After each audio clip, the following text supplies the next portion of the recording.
palestrante de hoje, que é o Igor Marvin Marcombelli. Ele é graduado em Engenharia Sanitária e Ambiental pela Universidade de Santa Catarina. Tem experiência internacional em gestão de resíduos sólidos urbanos. Mestre em Engenharia Ambiental pelo Programa de Pós-Graduação em Engenharia Ambiental. Atualmente, ele é doutorando no PPGA da UFSC, no Laboratório de Pesquisas em Resíduos Sólidos Larezo, e desenvolve pesquisas com foco na poluição marinha por microplásticos. A sua atuação concentra-se na gestão de resíduos sólidos urbanos, com ênfase em plásticos de origem terrestre nos ambientes marinhos. Além disso, ele participa da rede estadual para revisão no Plano Estadual de Resíduos Sólidos, PERS Santa Catarina. Então, com grande satisfação, eu convido o Igor para iniciar a palestra dele.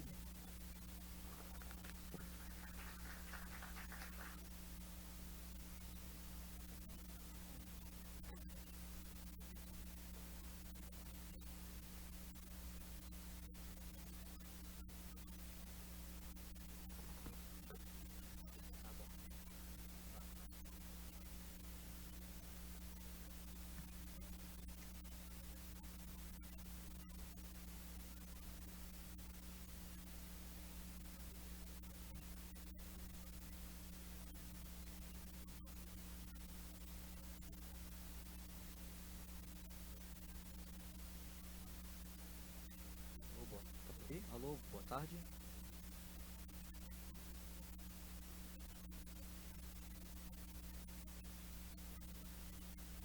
Boa tarde. Boa tarde, alô, alô. Entendeu? Tá. Então, boa tarde. Primeiramente, queria agradecer o convite, né, do Marquito, pela Isabel, pela Coordenadoria de Sustentabilidade, né? Essa semana é importante porque está rolando diversas discussões em âmbito internacional na França, né, que é o Fórum, a Conferência Mundial para a Proteção dos Oceanos. E eu não sei se é coincidência ou não, mas fui convidado hoje para falar um pouco, né, sobre a poluição marinha e especificamente sobre os plásticos, né. Eu me chamo Igor Marcombelli, como a Isabel já, alô, a Isabel já me apresentou. Né, faço doutorado na Universidade Federal de Santa Catarina, fiz mestrado também, né, na UFSC e sou graduado na Engenharia Sanitária e Ambiental. Né, então fiz todo o meu caminho, né, acadêmico, profissional, numa universidade pública, gratuita, né, e de qualidade. Então o tema de hoje da apresentação, né, da palestra, é do macro ao micro, né, poluição marinha por plásticos e os seus desafios. Então, a apresentação eu dividi em 3 tópicos. Né? A primeira, então, eu queria passar um pouco para vocês qual que é a relação da produção dos plásticos, né, e a sua relação com as mudanças climáticas, não só a presença física dos materiais nos oceanos, mas, né, ao longo de todo o ciclo de vida dos plásticos, né, que eles também contribuem para as mudanças climáticas. O segundo ponto da apresentação seria, então, a problemática em si mesmo, né, dos materiais, dos plásticos e dos microplásticos nos ambientes marinhos, os resultados de alguns estudos que o nosso grupo de pesquisa está desenvolvendo e junto com outros laboratórios parceiros, e alguns, né, desafios, algumas informações importantes, né, que a gente pode considerar para ter um oceano mais limpo. Então, para começar, eu acho que é importante apresentar todo o meu grupo de pesquisa, né? Eu faço parte do Laboratório de Pesquisas em Resíduos Sólidos Olarezo. Né? Atualmente nós somos 15 integrantes, né? Que é coordenado e supervisionado pelo professor Armando Borges de Castilho Júnior. Temos 2 pós-docs, temos doutorandos, mestrandos, engenheiros que participam dos projetos, e bolsistas de iniciação científica. E eu queria destacar aqui a Sofia, né, que a Sofia está trabalhando comigo, né, no meu projeto de doutorado. Então aqui são as 3 linhas de pesquisas principais que o laboratório está desenvolvendo hoje. né? A gente é responsável, então, pela atualização, pela revisão do Plano Estadual dos Resíduos Sólidos aqui de Santa Catarina, né? Inclusive, um dos pontos importantes que o nosso plano vai colocar é um capítulo específico sobre a poluição marinha, né, aqui no estado de Santa Catarina. Uma outra linha de pesquisa que a gente está desenvolvendo também é em relação aos cascalhos de perfuração de petróleo. A gente quer fazer a caracterização, fazer rotas de tecnologia de reciclagem, reuso, recuperação. Esse projeto é financiado pela Petrobras. E a terceira e a última, então, é que eu estou incluído, então está relacionado com as estratégias de prevenção e redução do aporte de resíduos sólidos de origem terrestre nos ambientes marinhos costeiros, né, com ênfase em macro e microplástico. E especificamente, então, a minha linha de pesquisa no doutorado, a gente quer identificar e caracterizar os microplásticos, né, nos 3 principais rios da região da Grande Florianópolis, que são o Rio Tijucas, o Cubatão e o Biguaçu. A gente quer saber quais são as características, qual que é a carga, né, que esses rios estão emitindo para as baías, para depois então fazer uma simulação e ver quais que são as regiões de acúmulo aqui no nosso litoral, né, no litoral centro de Santa Catarina. Então começo a apresentação com essa pergunta, né, se estamos vivendo uma crise ambiental. Acredito que todo mundo já sabe a pergunta, mas eu trago também essa publicação da ONU, que na verdade ela fala que não estamos vivendo uma crise ambiental, a gente está vivendo, né, uma tripla crise planetária, que está relacionada então com as mudanças climáticas, né, com as poluições, poluição nos oceanos, poluição no ar, poluição na terra e a perda de biodiversidade. E tem um material específico, que é o tema da apresentação, que a gente pode relacionar tanto com as mudanças climáticas, as poluições e a perda de biodiversidade, que seriam os plásticos. E também, então, por que a gente deve correlacionar os plásticos, né, com a saúde dos oceanos? A gente está vivendo hoje a década do oceano, né, que começou em 2021 e vai até 2030, né, e o oceano traz diversas funções para a nossa sobrevivência. Eu queria destacar principalmente essas 3 últimas, né, que o oceano, na verdade, né, ele é o pulmão do nosso planeta, não é a floresta amazônica. O oceano, ele gera 50% do O2 que respiramos através de fitoplânctons, e ele também é responsável por absorver 30% das emissões de CO2 liberado na atmosfera. Então ele é considerado o pulmão do planeta, e além disso ele consegue absorver 90% do calor extra gerado pelas emissões, pelas atividades humanas. Então, além de ser o pulmão do planeta, ele é um importante regulador do clima global. Então, eu começo a apresentação, né, com essa imagem, que os plásticos eles não só estão poluindo quando eles chegam nos oceanos, nos mares e nos oceanos. Eles já começam a poluir desde o início do seu ciclo de vida. Ao longo de todo o seu ciclo de vida, desde a extração do petróleo até o ciclo de vida final, que está relacionado com os resíduos, ele já está emitindo, né, gases de efeito estufa. E as primeiras etapas, a extração e o refino, são responsáveis por 60% dessas emissões. Atualmente, essas emissões, se somarmos todas as atividades industriais, atividades humanas, os plásticos representam apenas 3%. Mas a expectativa é que a produção do plástico aumente, triplique até 2050. Então, quer dizer que eles podem chegar, essas emissões mundiais, podem chegar a 13% ou até 15%, né, se somar todas as atividades humanas.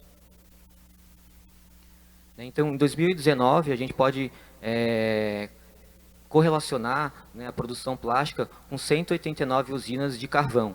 E se a expectativa é que aumente a produção dos plásticos, é que então em 2050 essa emissão de gases de efeito estufa pode ser equivalente a 615 usinas de carvão. Então aqui mostra toda a produção de plástico até 2019 e depois, né, a expectativa de como vai crescer. Então é esperado que a produção do plástico triplique, né, ao longo até 2050, só que a nossa gestão de resíduos, ela já não está mais superando, né, o volume produzido de plástico.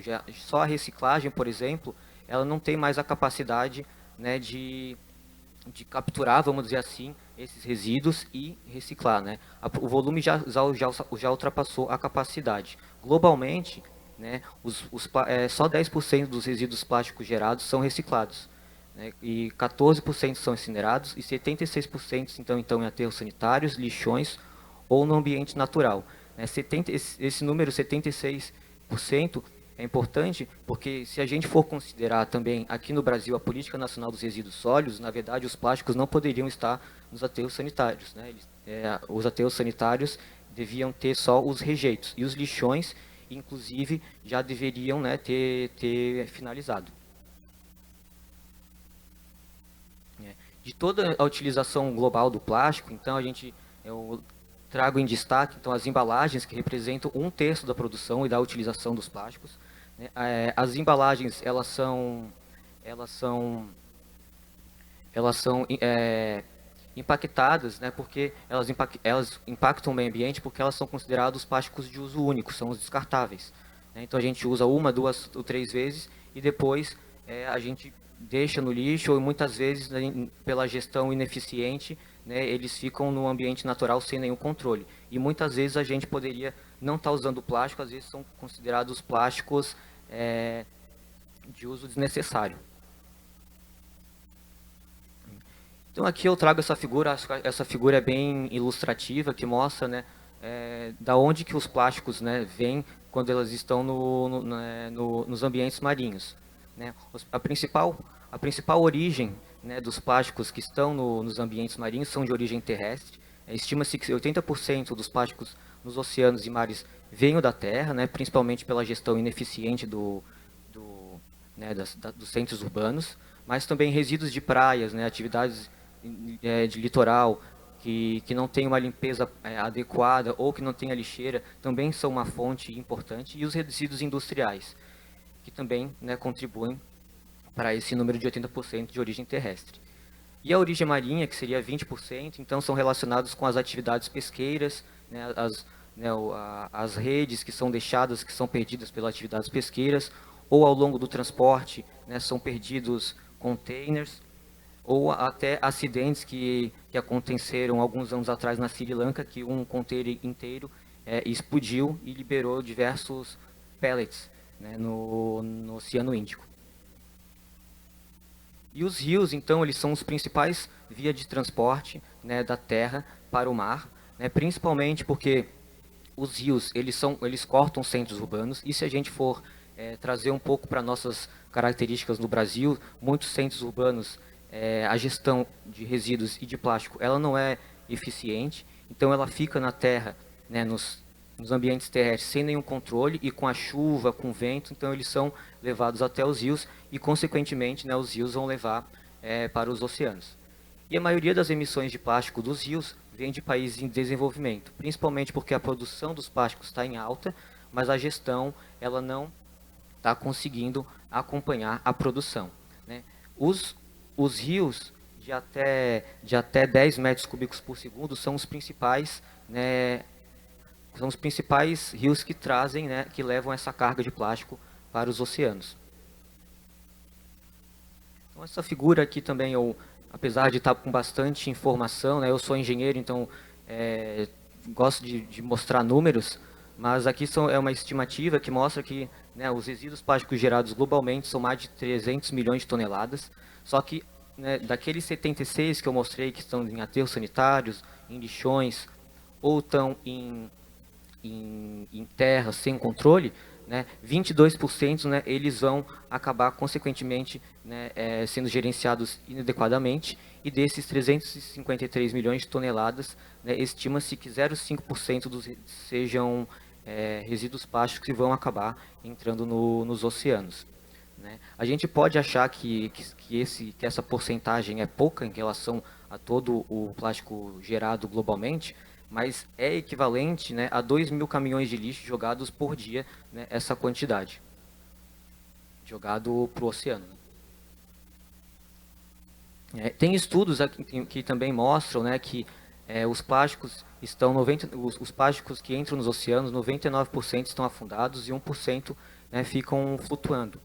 mas são estimativas que é difícil realmente dizer se eles estão no fundo ou estão flutuando. Essa figura aqui, ela é bem ilustrativa, ela mostra realmente, né, o que pode acontecer quando os plásticos estão entrando nos ambientes marinhos. Uma parcela significativa, né, vai afundar, mas tem uma parcela significativa também que vai flutuar. E essa parcela de plásticos que flutua pode encalhar nos litorais ou podem irem para zonas offshore, que a gente chama, né, que fala que seriam os ambientes de oceano do céu aberto. Né? E se eles vão para as zonas de offshore, provavelmente os plásticos eles vão ficar presos em cinco giros oceânicos, né, que são correntes oceânicas circulares que prendem, né, os resíduos, incluindo o plástico, nessas 5 regiões. O mais estudado, então, é o giro do norte do Pacífico, né, que é estimado que ele seja 3 vezes o tamanho da França. Né, diversas expedições são realizadas para identificar os tipos de plástico que estão presentes nele. Né, é equivalente a 1,6 milhões de quilômetros quadrados. Aqui é uma foto como é que é a grande mancha do lixo do Pacífico, né? A gente fala que é uma sopa, né? Não é uma sopa só de plástico, mas é uma sopa com galhos, com matéria orgânica. Né?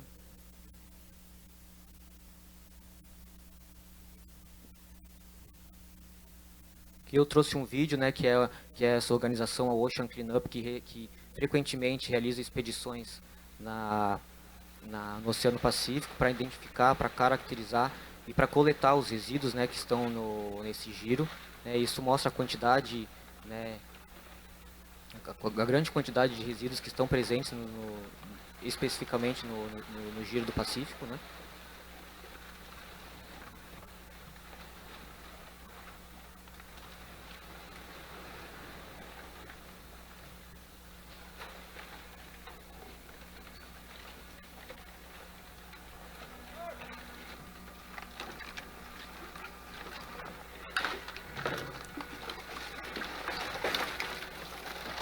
E essa foi só uma expedição, e essa organização ela realiza expedições frequentemente, então imagina toda vez que eles vão fazer essas expedições de coleta, sempre, né, vem essa grande quantidade de resíduos.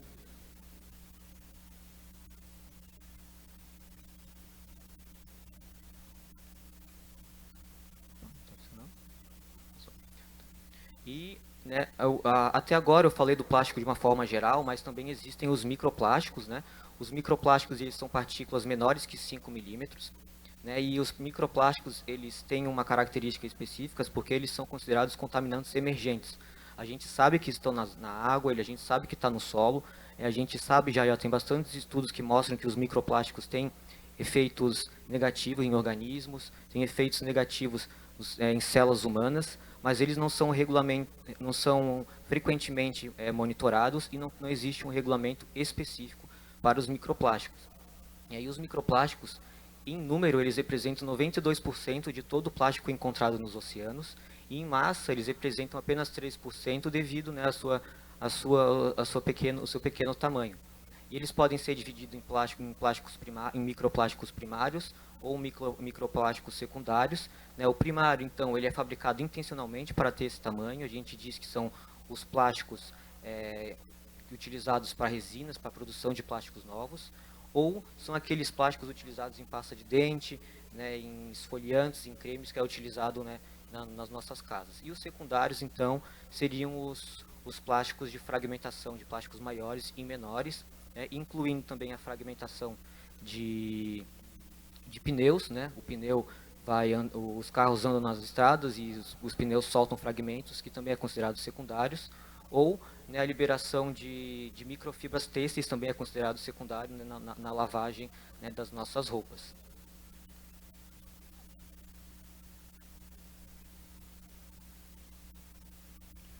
Os microplásticos, eles apresentam uma característica bem peculiar, bem específica, é que eles têm a capacidade de absorver poluentes. Né? Eles têm a capacidade de reter poluentes, como os metais pesados, antibióticos, agrotóxicos. E quando eles absorvem esses poluentes, eles têm diversos efeitos deletérios, né, para os micro-organismos, plânctons, os peixinhos, e até para os peixes maiores que depois que até os seres humanos podem, né, se alimentar. Tem estudos que mostram, né, que os microplásticos eles causam efeitos fisiológicos, distúrbios alimentares, né, efeitos deletérios na reprodução de organismos, né? Então, eles são considerados contaminantes emergentes, a gente já sabe que eles estão ali, a gente sabe que os microplásticos causam efeitos, mas não tem uma regulamentação, não tem um controle, né, dos microplásticos. Estima-se, por exemplo, que a gente esteja ingerindo 5 gramas de plástico por semana, que seria um cartão de crédito, pelos alimentos, pelas águas, né, as estações de tratamento de esgoto, as estações de tratamento de água, elas conseguem reter grande parcela desses microplásticos, mas eles não conseguem reter 100% desses microplásticos. Então, se eles não conseguem reter, eles vão para os rios e daí, ou se não, vão para as nossas torneiras.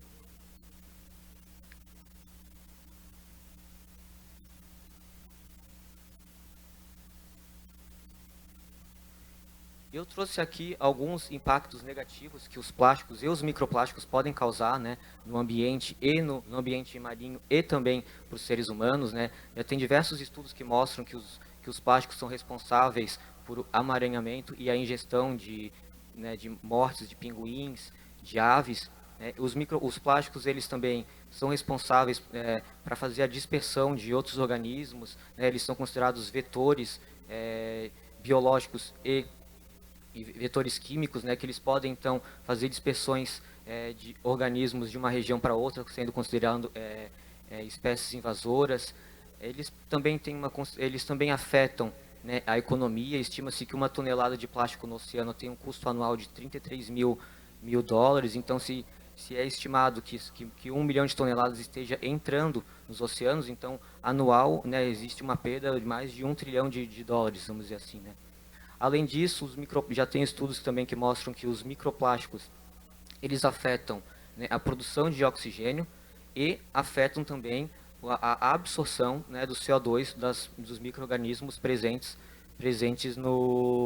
nos oceanos. Então, além de o microplástico ele causar todos esses impactos, né, de ser um material físico, eles também já estão impactando os organismos que são responsáveis para produzir e capturar, né, oxigênio e dióxido de carbono. E além disso, também, né, já diversos estudos mostram também que os microplásticos estão presentes no nosso cérebro, no nosso sangue, no útero, né, e, né, tem estudos que estudos relacionados aos impactos nos humanos ainda estão em estágios iniciais, mas em células humanas já foi identificado que os microplásticos podem causar estresse oxidativo e danos ao DNA.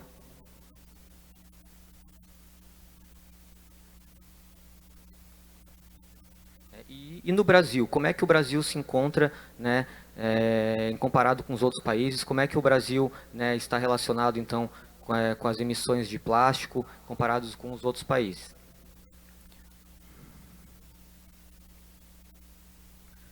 Antes de falar propriamente do Brasil, a gente não dá para, né, não dá para deixar separado, né, que a Política Nacional dos Resíduos Sólidos, ela é responsável por dar toda, né, a base legal para fazer o gerenciamento dos resíduos. Então, se os resíduos estão presentes nos ambientes marinhos, não quer dizer que a gestão não está sendo feita da forma adequada, né? A produção, né, dos plásticos já ultrapassou a capacidade da gestão já. Se a gente aumentar a reciclagem, hoje em dia, devido ao grande volume, não é mais suficiente, né, a reciclagem não vai ser mais suficiente para conseguir impedir que os plásticos entrem nos ambientes marinhos. A gente tem que começar a pensar, a olhar para trás, desde a produção até...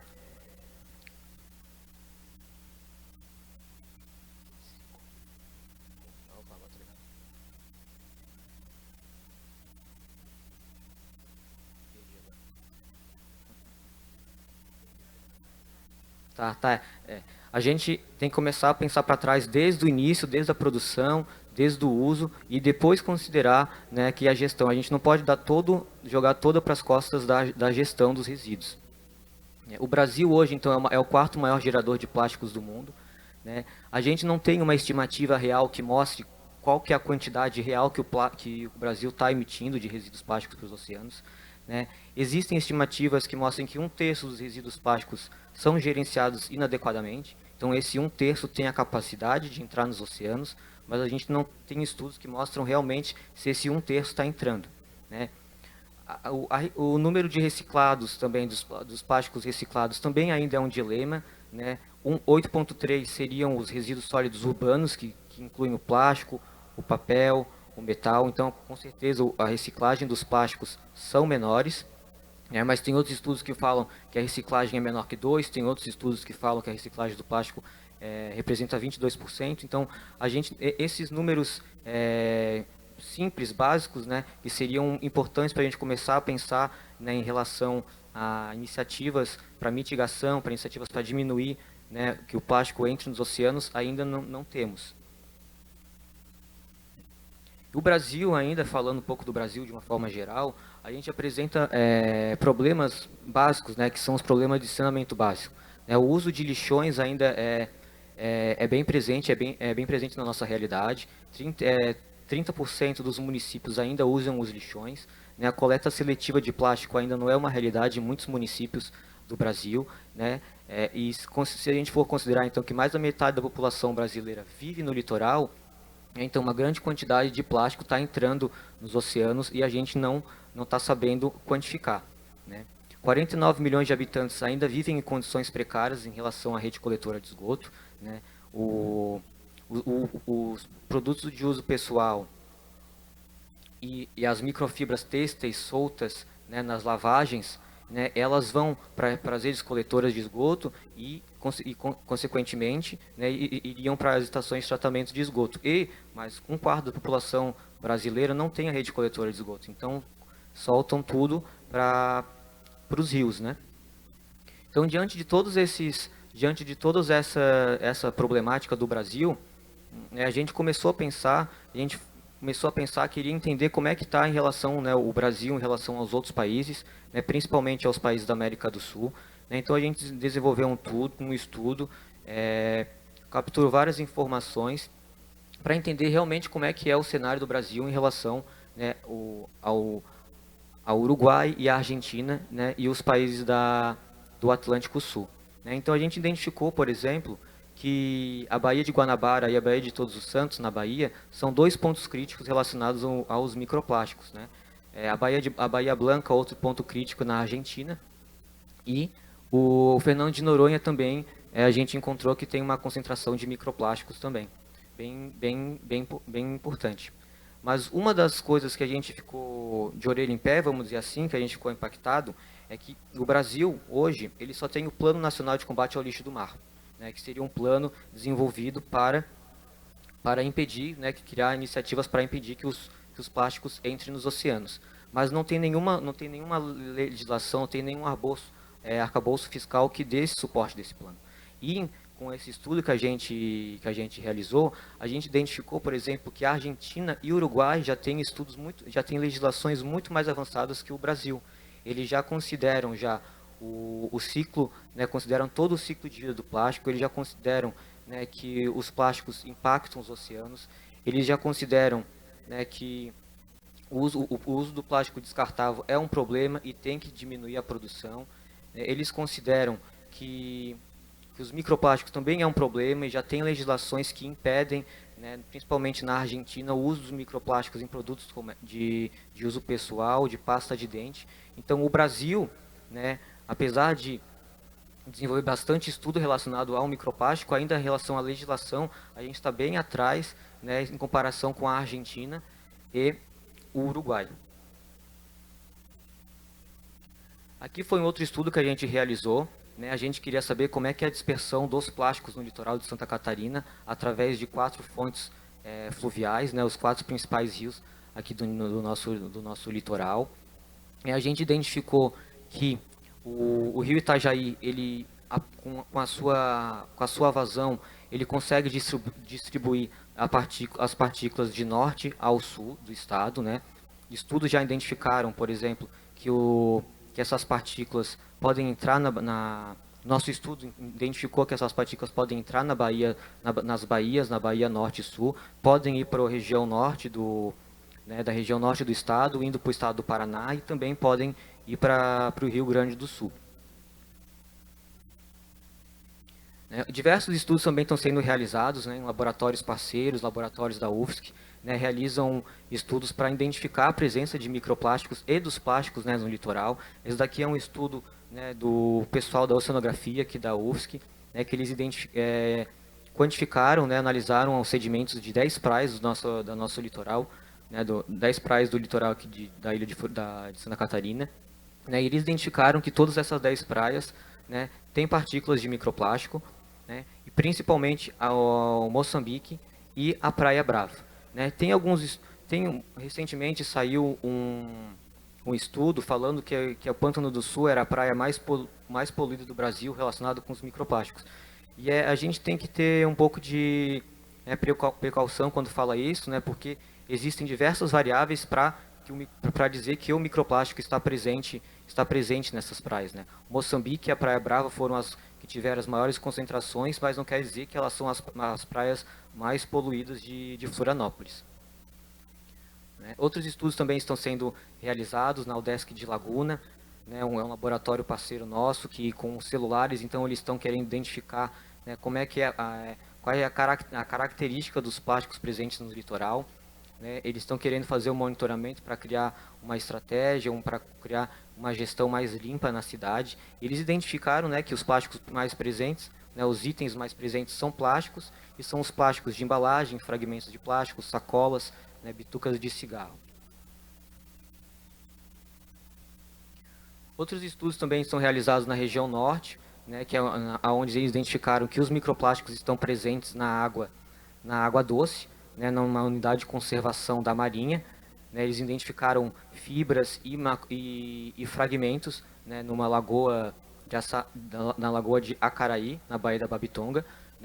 Estudos também já foram realizados, identificaram também que os microplásticos estão presentes no Rio Tubarão. Então, o Rio Tubarão ele é o segundo rio mais importante da vertente atlântica, e ele está contribuindo, então, com a presença de plásticos no nosso litoral.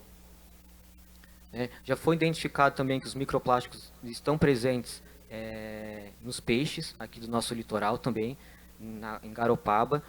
49% dos estômagos dos peixes estavam com microplásticos, e essas partículas estavam relacionadas principalmente à pesca. Já foi então identificado também nos peixes, e tem estudos que já identificaram que os microplásticos estão presentes nas ostras. Nas ostras aqui na Baía Norte e na Baía Sul, que é um laboratório da biologia, já identificou isso também. Então a gente já identificou que os microplásticos estão presentes nos sedimentos aqui do nosso litoral, a gente identificou que os microplásticos estão presentes no mar, estão presentes nas águas doces aqui do nosso estado, e um estudo recente também mostrou que os microplásticos, então, eles têm efeitos tóxicos em organismos. Nesse estudo, então, eles analisaram o polietileno envelhecido por fotoddegradação, e eles identificaram que esse polietileno ele causa efeitos oxidativos, afetam a morfologia desses organismos, afetam a reprodução e a mobilidade. E além disso, esses efeitos eles foram passados para as gerações seguintes. Então o plástico ele só não afeta o organismo que está sendo exposto, mas ele também já causa efeito nos organismos, nos filhos desses organismos.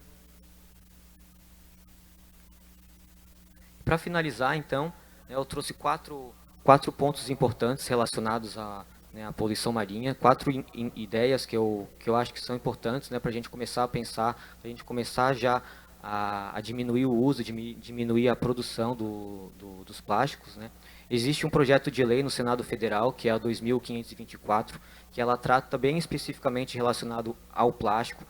Ela fala que a gente deve considerar todo o ciclo de vida do plástico, deve considerar a logística reversa, a gente deve controlar a produção dos plásticos, os plásticos descartáveis que impactam o nosso ambiente marinho devem ser controlados. A gente deve considerar os catadores também como importante trabalho para reciclagem, e considerar também todo o design dos plásticos para que né, a reciclagem seja feita de uma forma mais simples, que não tenha vários tipos de plástico. E isso também é trazido no Tratado Global sobre a Poluição Plástica, né, onde eles também trazem esses pontos que são importantes, né, e esse tratado é importante porque eles não querem mais, né, deixar todo o peso para a gestão. Eles querem considerar também a produção, né? Eles querem considerar todo o ciclo de vida do plástico. A gente não pode mais pensar que só a gestão vai ser responsável, que só a gestão vai ser suficiente para impedir que os plásticos cheguem nos ambientes marinhos. A gente tem que pensar para trás, a gente tem que começar a pensar na produção, e é isso que o Tratado Global sobre Poluição Plástica está trazendo, e por isso que está tão difícil de ser aprovado, porque os países produtores de petróleo não querem considerar todo o ciclo de vida, eles querem deixar só na gestão.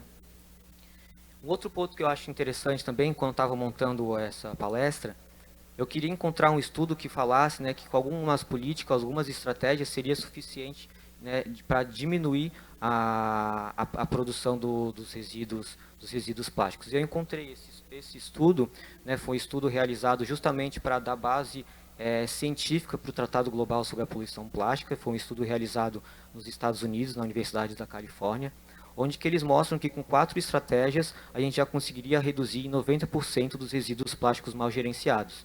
Né, o primeiro seria considerar um mínimo de resíduos plásticos reciclados.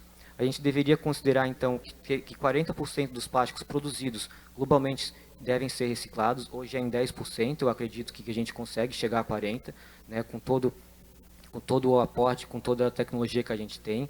A gente tem que ter a produção plástica de plástico virgem comparado como antes da pandemia. A expansão da infraestrutura da gestão tem que ter um investimento e tem que colocar, né, altos impostos no consumo da embalagem para que ao longo prazo a gente perca essa vontade, vamos dizer assim, de utilizar os plásticos descartáveis.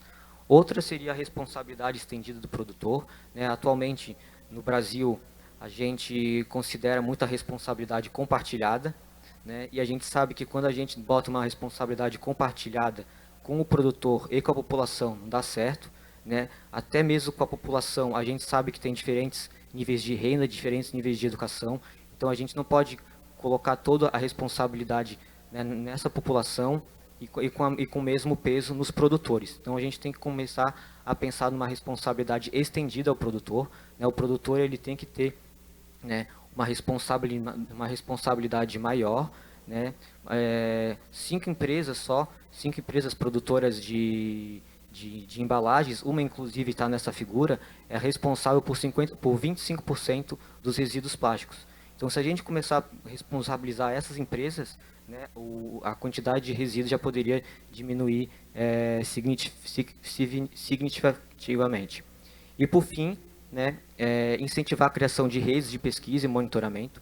Né, só com pesquisa, só com monitoramento e diagnósticos, né, que a gente vai conseguir, então, dar uma base científica para a criação de leis, né, e que essas leis sejam criadas e que sejam eficientes. Obrigado.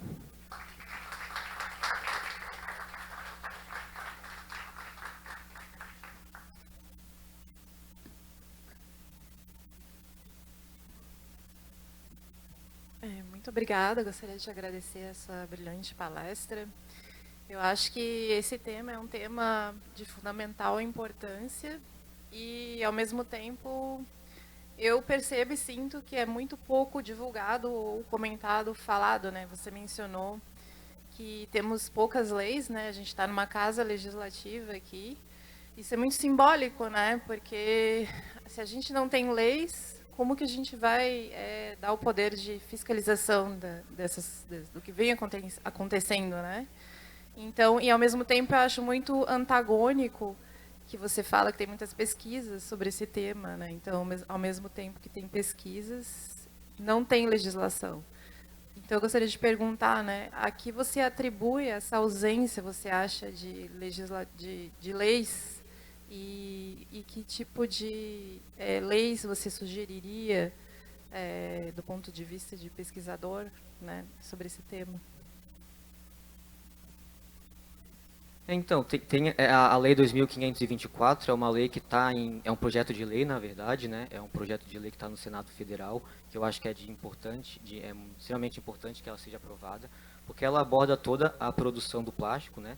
Ela já indica que o plástico é um grande poluidor marinho, né? E mostra, né, como eu mostrei na apresentação, que, né, a gente deve considerar todo o ciclo de vida do plástico, a gente não deve só considerar a gestão, né? E em relação, né, por que a gente não tem leis, né, é uma boa pergunta.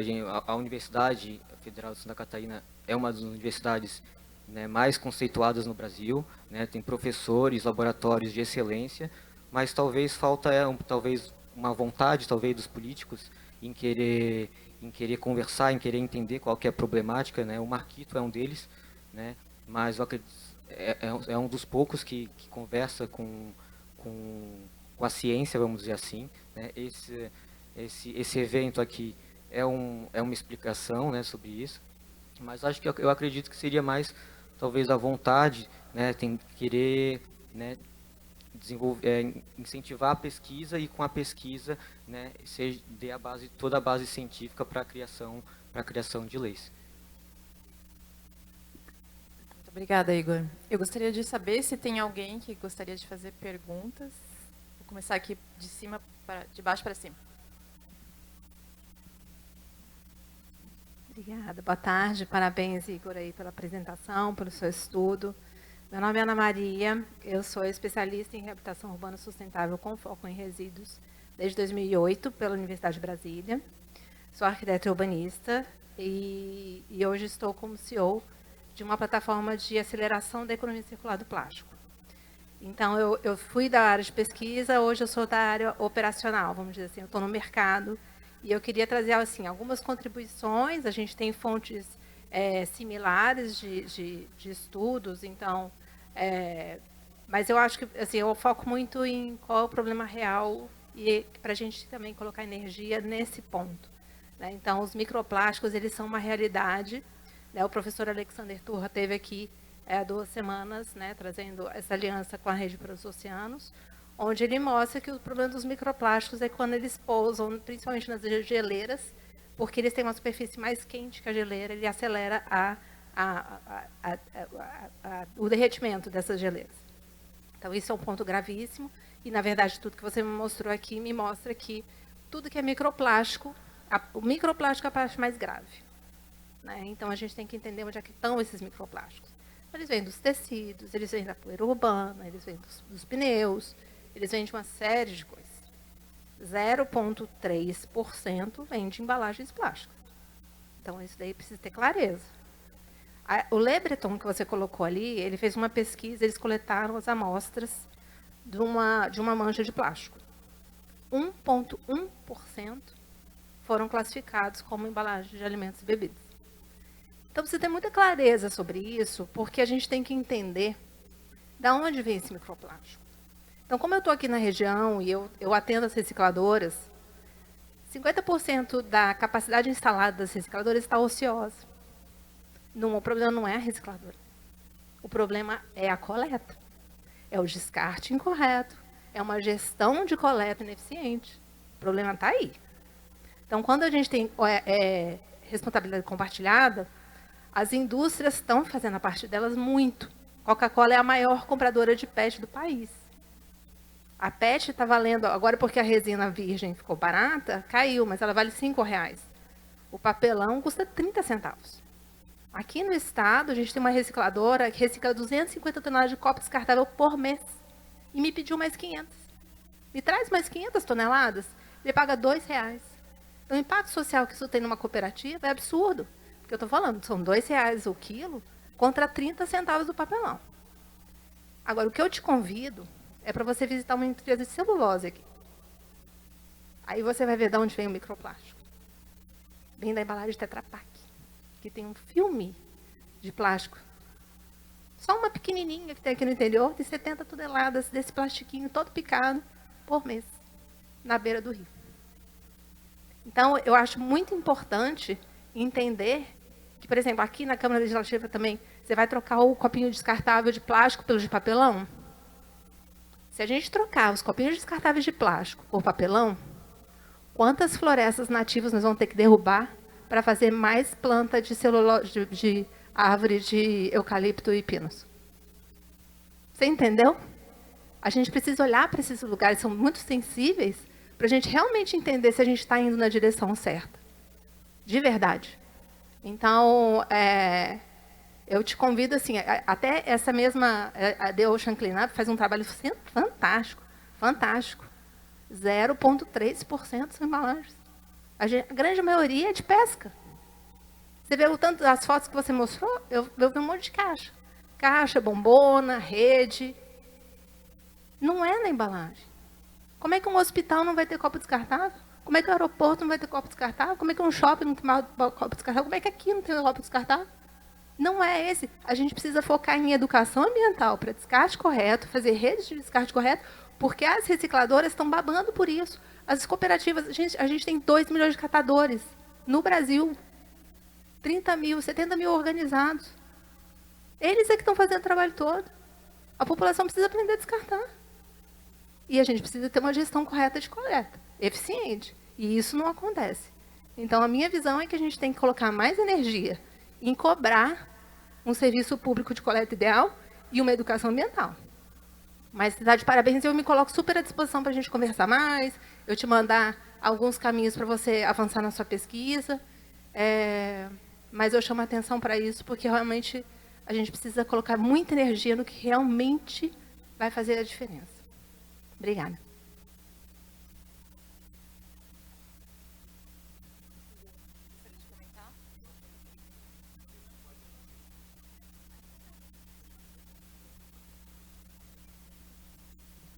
Alguém tem mais perguntas?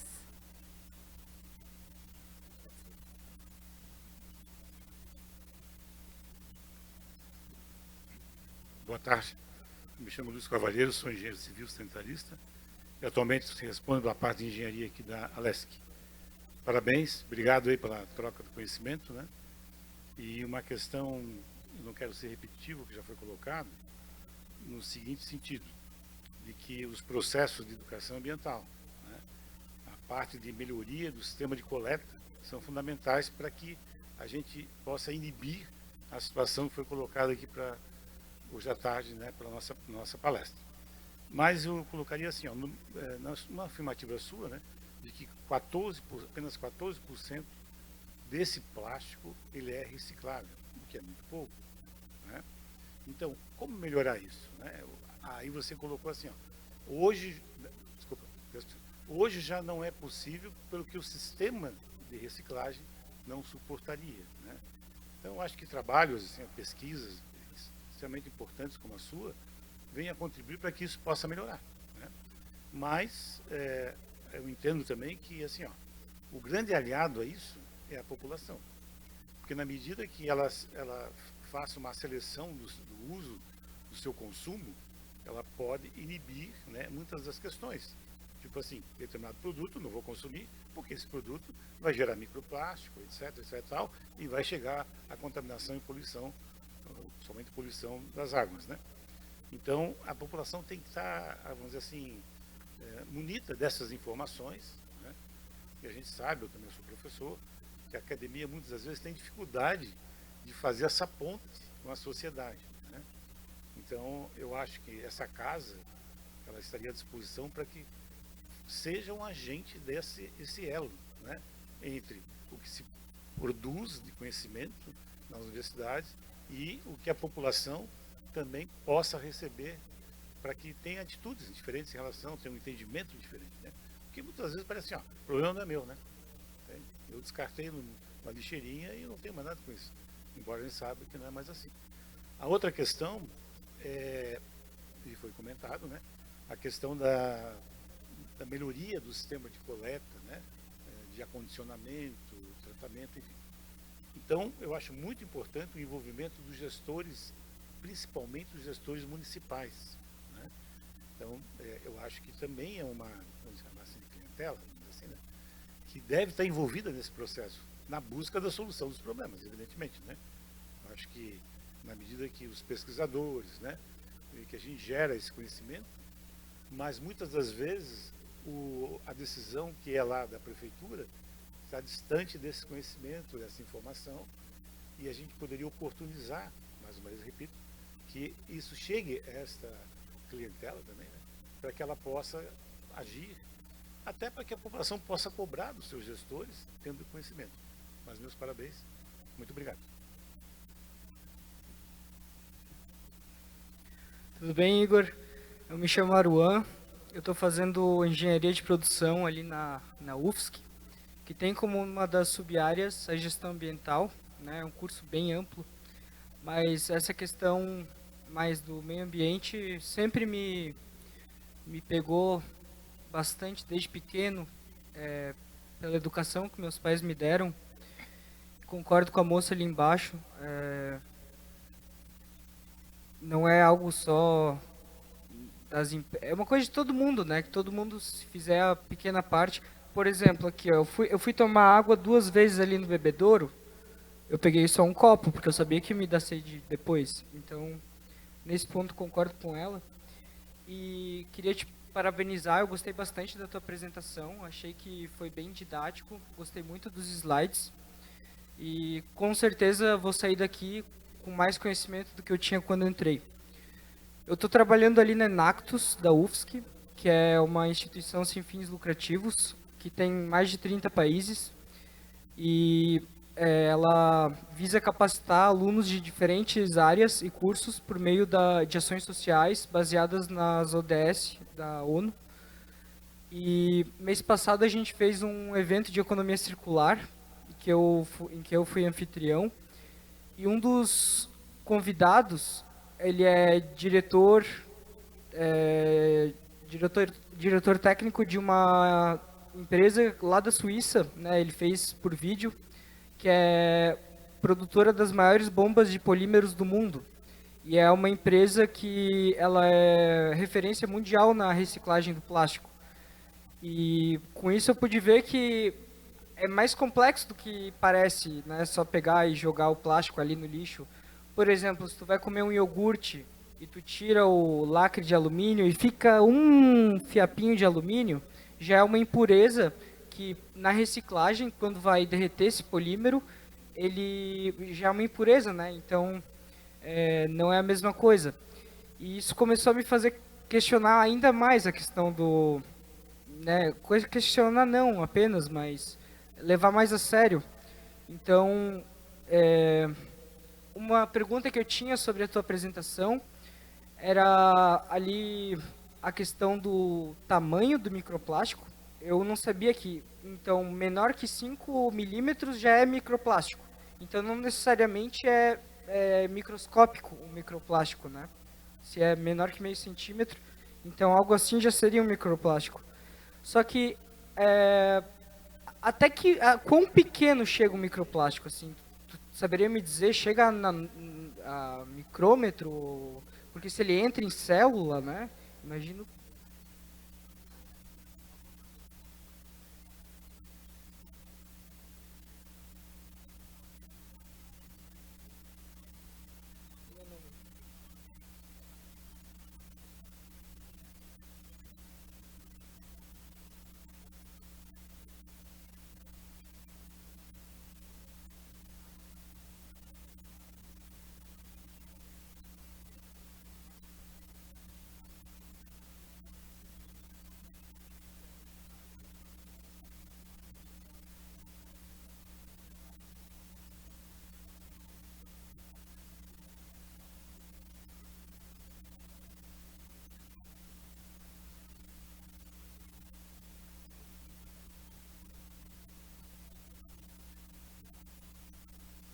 Eu imagino, né, que é um estudo bem recente, pelo que eu estou vendo, né?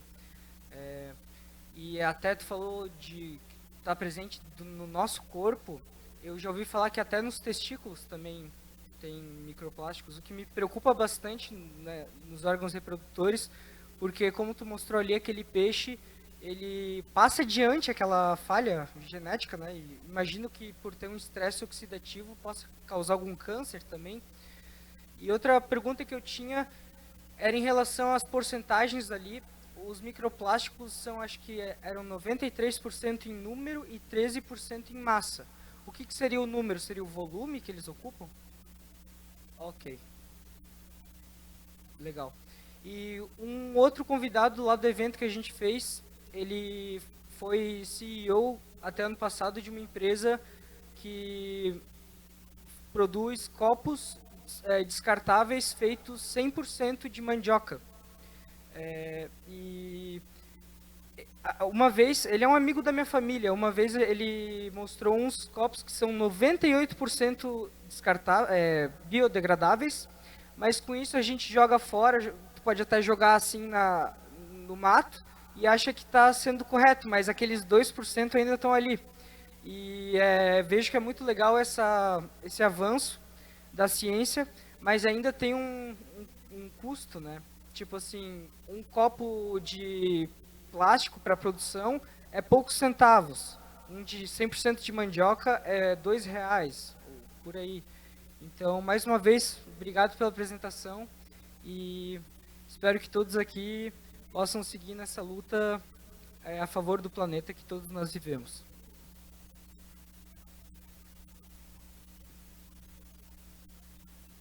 Boa tarde, me chamo Vinícius, sou engenheiro eletricista aqui na Assembleia Legislativa também, companheiro do engenheiro Cavalheiro.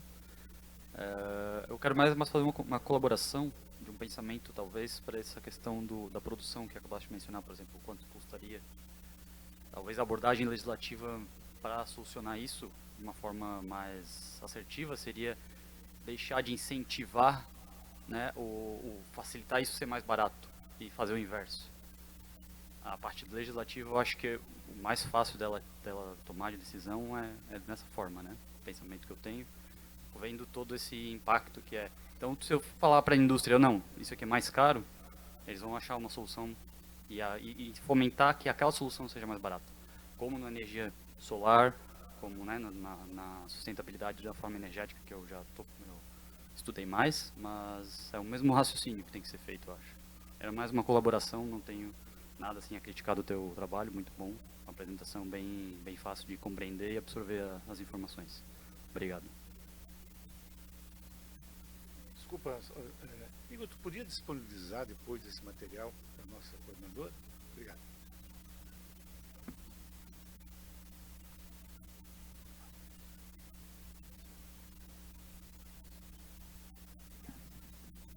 Boa tarde, eu me chamo Andresa, eu sou bióloga, geógrafa e eu e minha colega aqui, a Beatriz, estamos representando a SEMAI, que é a Secretaria de Meio Ambiente e da Economia Verde do Governo do Estado. Acho que a gente tem uma contribuição bastante bem legal aqui para o debate, uma informação, na verdade, né? Nós da SEMAI, através da Gerência de Integração e Planejamento Ambiental, estamos já em fase bastante avançada de contratação, enfim, na verdade, aprovar, né, todo o processo de contratação para a elaboração do Plano Catarinense de Combate ao Lixo no Mar. Tá? Então, pela primeira vez, a gente, se tudo der certo, teremos publicado, teremos já na rua, né, a partir do ano que vem, os estudos para a criação e elaboração de um plano participativo, né, de combate ao lixo no mar, onde nós teremos a participação. O seminário de 2 semanas atrás, que foi comentado aqui, que veio à cátedra da Unesco, foi uma ação nossa, da GEIPA, onde foi assinado o pacto, né, de Santa Catarina para um Oceano Limpo, junto com o pessoal da cátedra da Unesco, e eles que estão em parceria conosco, né, nos orientando nesse processo. Então, o plano vai ser construído totalmente integrado com a política nacional de combate ao lixo no mar, com as diretrizes estaduais, enfim, com as políticas correlatas e com as diretrizes e valores da cátedra da Unesco, né?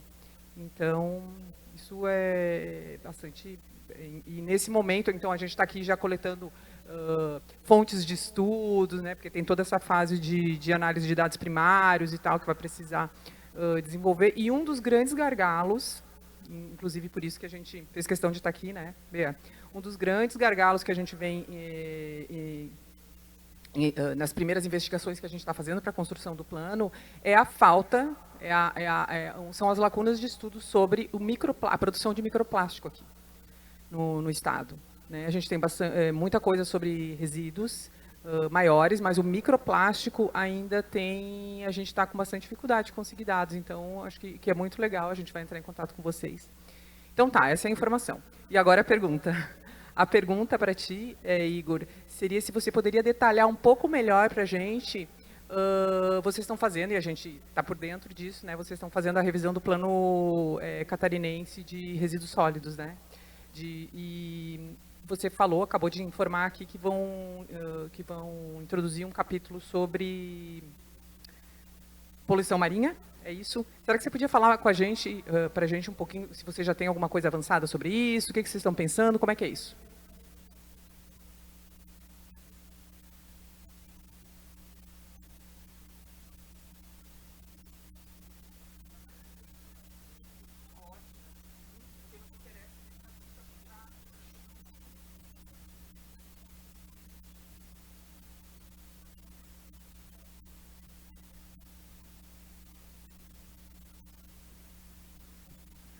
Então, boa tarde, pessoal. Meu nome é Jonathan, eu participo do mesmo grupo de pesquisa do Igor, né? Eu sou bolsista 7F da FAPESC, eu sou um dos responsáveis, né, pela renovação, um dos 80 responsáveis pela renovação do Plano Estadual de Resíduos Sólidos.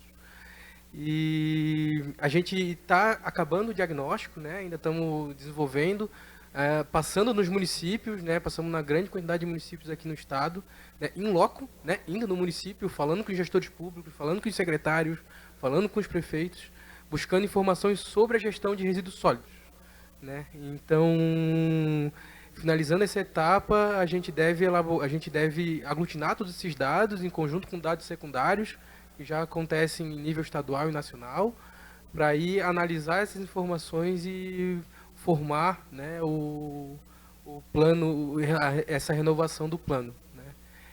Um desses capítulos, a gente se atentou a pensar nessa parte de combate ao lixo do mar, mas ainda está em elaboração. A gente ainda tem que dar uma boa olhada nos dados, principalmente nesse diagnóstico, para chegar em algum tipo de conclusão. Eu já ia aproveitar para falar alguma coisa. O trabalho do Igor, a apresentação foi brilhante, né? Acho que trouxe bastante informação para a gente, mas eu acho que a gente tem que aproveitar que a gente está na casa do Legislativo catarinense, né? E são eles que fazem as nossas leis, né? E Santa Catarina é o único estado do Sul que ainda não tem um decreto de logística reversa, que é aquela parte que o Igor comentou sobre a responsabilidade estendida do produtor ou a logística reversa em si, é o termo que a gente usa aqui no Brasil. E, se eu não me engano, tem 2 ou 4 estados no Brasil inteiro que não tem ainda esse decreto, e Santa Catarina é um deles, né? Mesmo sendo uma potência industrial, Santa Catarina ainda continua incidindo impostos em cima dos recicladores. Se eu não me engano, tinha uma PL, inclusive, rodando aqui na Assembleia Legislativa, para tirar o ICMS em cima dos impostos dos recicladores, que é uma atividade que tem a sua dificuldade. E esse imposto é cumulativo, porque as cooperativas pagam, as cooperativas mandam para os intermediários, eles pagam de novo, para até chegar na indústria, e quando eles reciclam e vendem esse material para quase todo o Brasil, é pago de novo, né? Então, aí como a gente vai ter um produto reciclado competindo com a matéria virgem, né, no caso do plástico, né, com preço competitivo para ter uma substituição, né? Então, eu diria que se a gente quer avançar, né, num combate contra a poluição plástica, né, e esse combate está na gestão de resíduos, mas a gente precisa pensar em leis, né? E isso passa pela gente, isso passa pelos catadores que estão aqui, né? Então, hoje também a gente não tem nenhum tipo de incentivo, entre aspas, vamos chamar assim, advindo de outras rotas tecnológicas, né, de gestão de resíduos sólidos, como aterro e etc., né, para incentivar a pesquisa, para melhorar a reciclagem, para melhorar outras rotas tecnológicas que, em teoria, são prioridades na Política Nacional de Resíduos Sólidos. Então, eu queria explanar, porque para não perder essa oportunidade de falar isso aqui na Assembleia Legislativa de Santa Catarina, e aí, se tiver assessores, né, eu acho que faz sentido se debruçar nessas ideias, né? São trabalhos como esse do Igor, né? São trabalhos desse como o do Larezo, que trazem elucidação da problemática que a gente está enfrentando, né? E com certeza são diversas soluções, né? Que passam por diversas mãos para a gente tentar resolver esse problema que é vasto e que é impactado globalmente.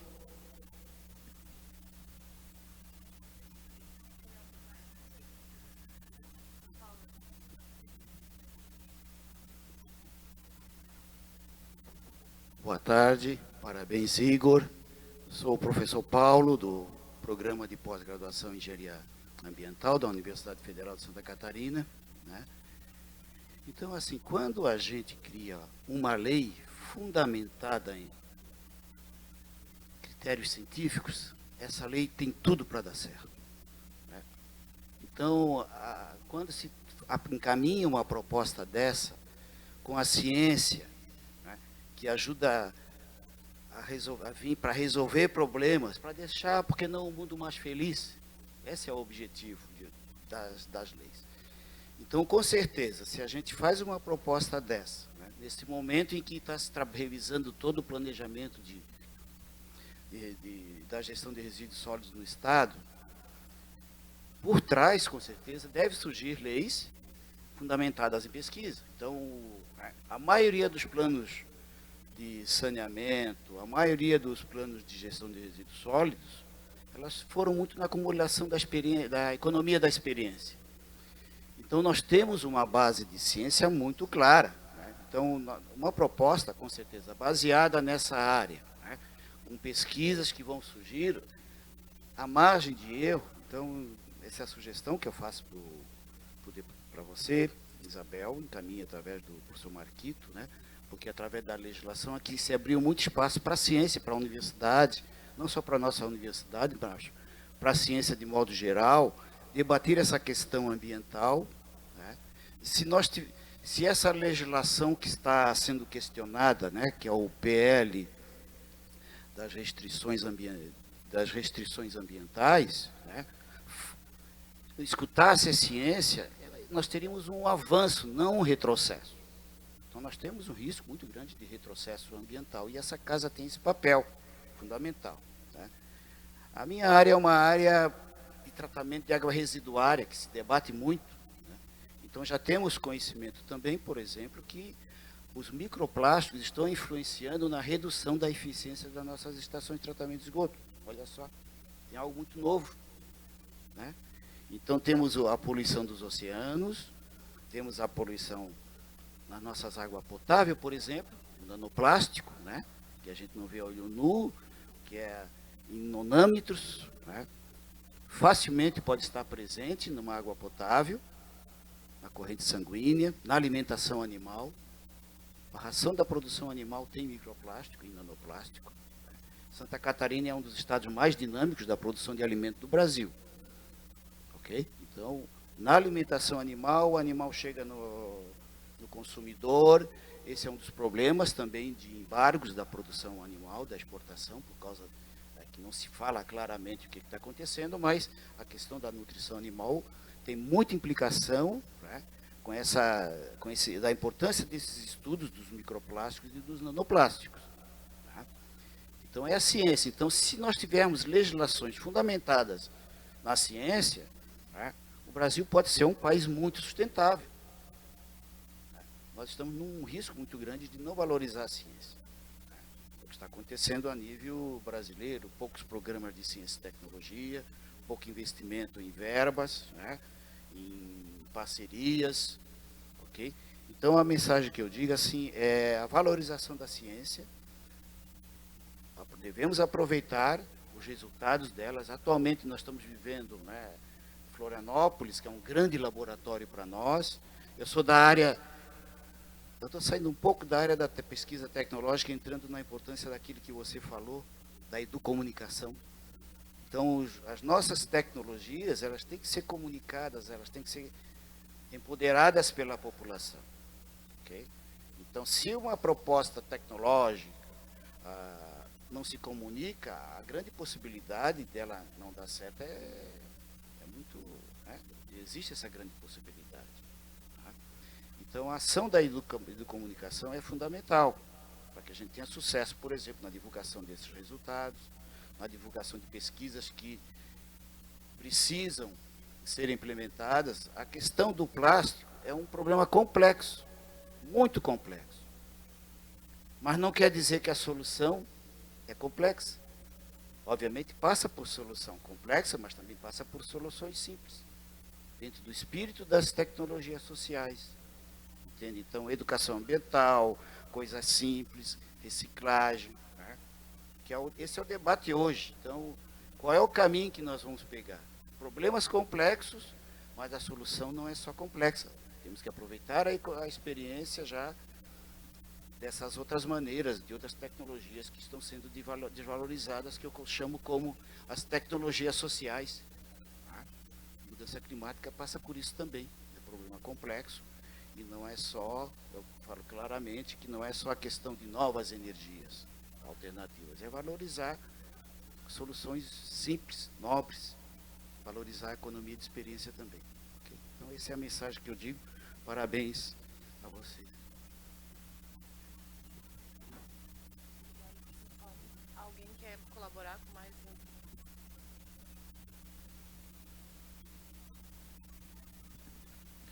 Boa tarde a todos, eu sou Douglas, eu trabalho junto com os catadores, então parabenizar aí o Igor pela excelente apresentação.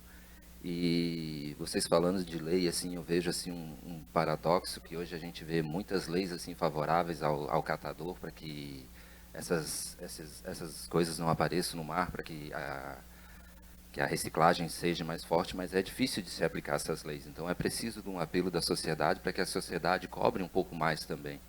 Porque hoje a gente responsabilizar a indústria pelo plástico, se a gente for analisar a cadeia do plástico, eu acho que a indústria é um dos poucos, se não o único, que faz alguma coisa, porque é fácil de cobrar. Porque a indústria, da cadeia produtiva, a indústria, como você colocou ali, se não me engano, são os 5 maiores produtores ali. Então, como se trata de uma pessoa só, é fácil de cobrar. Nós temos o costume de jogar no lixo e achar que está resolvido, mas na realidade não. Isso vai para um aterro ali, que tu falou que, se não me engano, 64% desse material. Então, está sendo colocado de maneira incorreta. Então, é preciso a gente cobrar para que tenha educação ambiental, para que essas leis que já existem sejam realmente cumpridas, porque senão não adianta, sem que a gente faça um trabalho correto, sem que a gente aplique as leis que já existem, criar novas leis, vai ser só mais uma lei que eu, particularmente, dentro do trabalho que eu tenho feito, dentro daquilo que eu tenho visto, é complicado, que nem, por exemplo, esse plano estadual. Eu tive semana passada com o governo do estado e a primeira coisa que ele me falou foi o seguinte: voltemos a 2011, continua tudo a mesma coisa. Então, a reciclagem no estado, por mais que o governo tenha vontade, não tem iniciativa, então não tem apoio. Então, os recicladores hoje, é muito difícil de eles conseguirem avançar, que eles conseguirem que essas leis que existem a favor deles sejam realmente aplicadas. Eu tive essa semana também na universidade, falando lá com uma doutora lá, e eu disse para ela, digo, tá, mas existe essa lei, como que eu aplico essa lei? Não adianta ter a lei, não adianta a lei dizer que pode fazer isso, pode fazer aquilo, mas não tem como se aplicar. Então, eu particularmente considero como inútil. Então, já que eu acho que a universidade deveria se aproximar um pouco mais de quem realiza esse trabalho de limpeza do meio ambiente, porque eles enfrentam uma dificuldade muito grande. Porque se a gente pegar hoje as cooperativas e associações, a gente vai descobrir que 80%, 90% desse pessoal que está administrando aquilo ali são pessoas que vieram da rua. Então, muitos nem estudo têm. Então, como que nem a logística reversa? Hoje, diz que 40% das cooperativas e associações conseguem participar dos planos de logística reversa, porque eles não têm estudo, muitas vezes, nem para tirar uma nota fiscal. Então, como que eles vão participar dessa logística reversa? Então, cobrar que a indústria, digamos assim, ajude, eu vi uns números ali, na realidade, todos os números que eles pediram para a indústria, para ela bater em relação à logística reversa, que é 22%, foram ultrapassados. Então, a gente precisa dar mais incentivo para esses agentes de limpeza do nosso meio ambiente, para que eles consigam retirar um número maior, porque a gente sabe que o potencial é grande. Então, hoje no país, a gente está com 2% de reciclagem do material, enquanto a gente tem aqui no estado municípios, um consórcio, por exemplo, que é 20%. Então, dá para fazer 10 vezes mais o que a gente está fazendo. Basta com que a gente se una e faça esse trabalho que a gente tem que fazer, que é a nossa obrigação.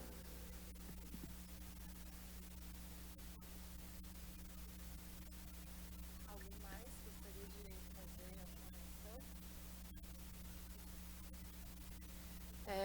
Eu gostaria de fazer uma última colocação, aqui como coordenadora de sustentabilidade e acessibilidade da casa. Nós temos implementado uma série de projetos aqui na Assembleia, desde que eu entrei em 2023, ideias inovadoras como a implementação de uma horta sensorial, o estabelecimento de compostagem na Assembleia, o Pedalesc, que é trazer um programa para o pessoal que quer vir de bicicleta, ter um vestiário e poder utilizar a bicicleta como meio de transporte.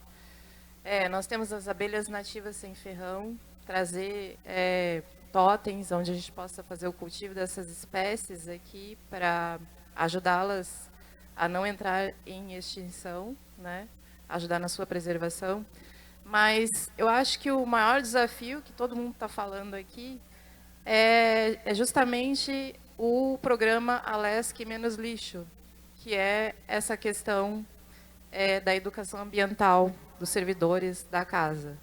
Porque eu converso com todas as pessoas aqui de vários locais e eu percebo que é uma dificuldade generalizada, assim, desde as pessoas que pegam o lixo e conduzem esse lixo, né, as lixeiras, a todas as pessoas de todos os setores aqui das salas que misturam os lixos.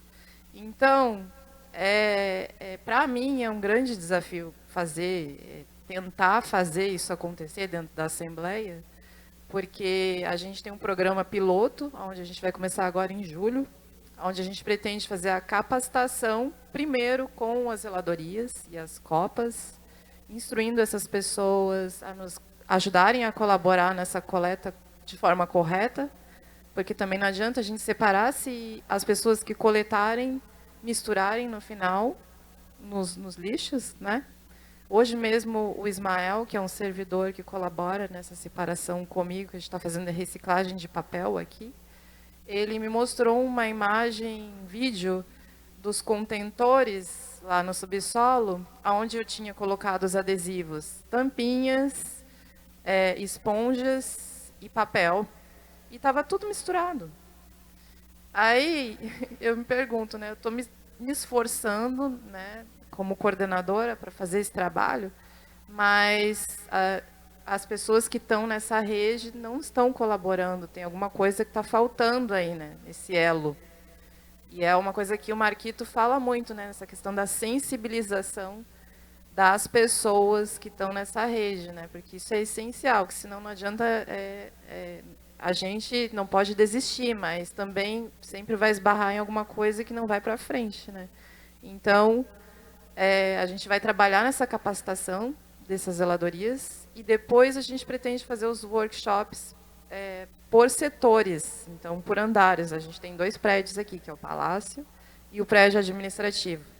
A gente vai começar por andar, menos salas, menos pessoas, e a gente pretende fazer uma espécie de revolução dos baldinhos na Assembleia, onde a gente vai trazer o Marquito e um engenheiro que trabalha lá no mandato, como engenheiro sanitário ambiental também, agrônomo. Ele vai ministrar esses workshops. Ao final, a gente vai chamar um embaixador de cada sala, Alesc Menos Lixo, que vai fiscalizar os seus colegas nessa separação do lixo e vai ganhar o seu baldinho, né, o seu lixinho da sua sala, com sacolas compostáveis, onde a gente pretende fazer a separação do lixo orgânico, né, de forma adequada e incentivar a separação por meio de concurso, né? A sala que melhor separar vai ganhar uma cesta de produtos agroecológicos a cada mês. a gente está pensando, né, medidas para conseguir fazer sensibilizar essas pessoas, os servidores, todo mundo que está dentro da Assembleia, né? Mas, assim, eu percebo como gestora que essa é a grande dificuldade, a educação ambiental, né? Eu já morei em outros países nórdicos, por exemplo, na Suécia, eles compram lixo. De tão eficiente que é o lixo lá de reciclagem, eles compram o lixo para poder reciclar, né? Então, a gente vê que não é impossível fazer. Basta uma vontade das pessoas se conscientizarem dessa importância, né? Da importância de pesquisas, né? Da importância de políticas, de leis. Então, eu acho que é muito importante esse momento dessa discussão aqui para a gente conseguir trazer esse debate, porque eu acho que poucas pessoas, ainda não é um assunto que se fala assim, com a devida importância, né? Então, gostaria de agradecer, mais uma vez, a presença de vocês aqui, falar em nome do Marquito também, que nós estamos à disposição para atendê-los no gabinete, né, para dialogar acerca dessas políticas. Também tem os catadores, a gente pretende fazer na Assembleia, aqui, um termo de cooperação nessa coleta seletiva, que acho fundamental o trabalho de vocês. Gostaria de enfatizar aqui. Então, é isso. Eu convido vocês agora para o coffee break, a gente comer alguma coisa e conversar também, fazer o nosso networking, né? Muito obrigada pela presença de todos. Boa tarde.